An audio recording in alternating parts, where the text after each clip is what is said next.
I'm telling you, I'm getting the off, and there's a reason why I'm getting the off, and everyone can either believe it or they cannot believe it. I don't give two but I am telling you right now, that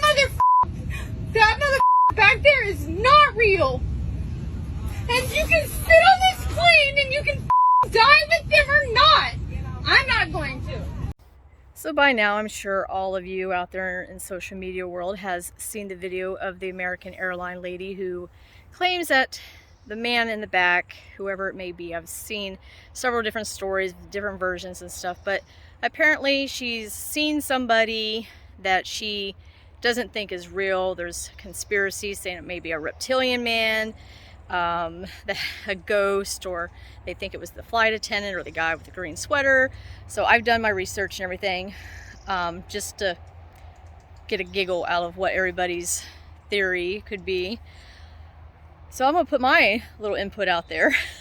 I want to add to the madness, okay? I'm just gonna do it. All right. So being a doctor and having family members and working with people who have mental illness, judging by this lady's actions, I don't believe that she's drunk. I don't believe that she's on any sort of drugs, narcotics of any sort. I believe from my experience dealing with people who have mental issues, this lady is having some sort of episode that involves her brain, whether it's a panic attack, a schizophrenia episode, delusional, whatever the case may be. This happens to a lot of people. It's a chemical imbalance. People that have schizophrenia, my brother has schizophrenia. It actually runs on the male side of the family, where they see things that aren't there. They believe things that aren't true. They have, let's wait till this airplane goes over. There he goes. It was a helicopter, not airplane. Sorry, we're talking about airplanes. Anyway, my brother who has schizophrenia, my father has schizophrenia, my grandfather on my dad's side has schizophrenia, and so does my dad's brothers and male cousins and so on. From what I've witnessed with them, they have these episodes where they kind of fixate on one thing and it becomes a reality. They believe something is happening that's not actually happening. They kind of create a story in their mind, or they will hear something and kind of take it way out in the left field and create their own imaginary story. And there could be a trigger. So I have severe anxiety. There's little triggers and stuff, but I'm working on natural healing to get my body, my hormone. It's kind of a hormone chemical imbalance in the brain. And I've been working on that. I've been working with my brother and helping him with his schizophrenia. It's been a while since he's actually had an episode. I may do a video on some of the things with him that has helped with his mental issues that he's been having. But I believe that this lady is having some sort of a mental episode. I don't believe it to be some sort of drugs or whatever.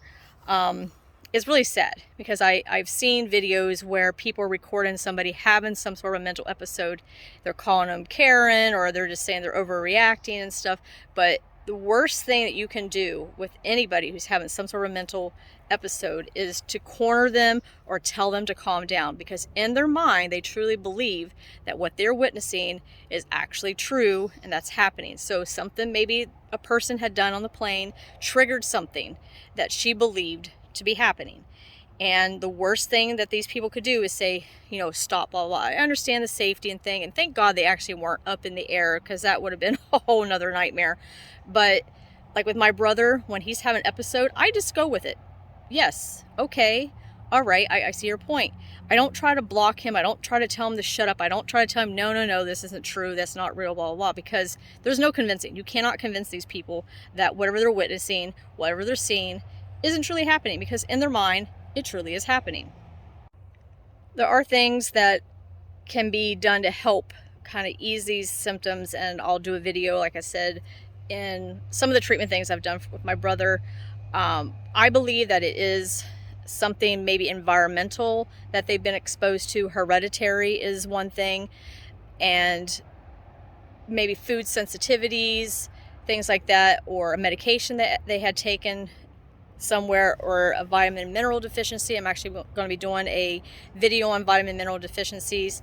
That was one of the things with my brother. We started to give him some vitamin D3, get him out in the sunshine, and to help with his immune system, because he had spinal meningitis when he was younger. His immune system has always been kind of wonky ever since then. He gets colds and flus and stuff like that very easily. So just been working with him on building up his immune system and helping his fight or flight responses to kind of ease those down with some different herbs and diet changes. And he's been able to manage these episodes pretty well. Being patient with these people. I know some people have no patience, and some of these people can really go off the deep end, and they can actually hurt somebody, especially if you're trying to restrain them. That's the worst thing you can do, is restrain these people who are trying, unless they're trying to cause harm to themselves. You know, there's people that like to cut themselves and stuff. I can understand where you would want to restrain them until you get them to a safety place. But if you're out in public and you see something like this, the best thing to do is just kind of just step away and just kind of let them go. Let them just kind of go off on their own, or maybe just, you know, definitely use a calm voice. Shouting at them, cornering them is like the worst thing you can do. When I'm having a panic attack episode, cornering me is not what you need to do. I need to flee. That's what you're doing, is you're having a fight or flight response. That's what your body is going through, and you just need to kind of give them that space. Make sure they're safe. That's what I do with my brother. My dad, he'll go off into his little tangents and stuff, and just kind of hear them out. You know, if you have the patience for that, just listen to them. Don't argue with them. Don't be combative with them and stuff. I've seen videos where these people get into these confrontations and argues with these people. Don't do that, people. I mean, mental issues is real. It's not something that's just fictitious and that science has made up. There's a true chemical imbalance in the brain. Again, I'm going to make another video on that, but I just wanted to kind of share my thoughts about what was going on with this lady. I truly believe it is some sort of mental issue that she's having, and it could be schizophrenia, bipolarism, I don't know. Just, I feel sorry for her, and it's unfortunate that everything had to happen, but if it was going to happen, at least they were still on the ground.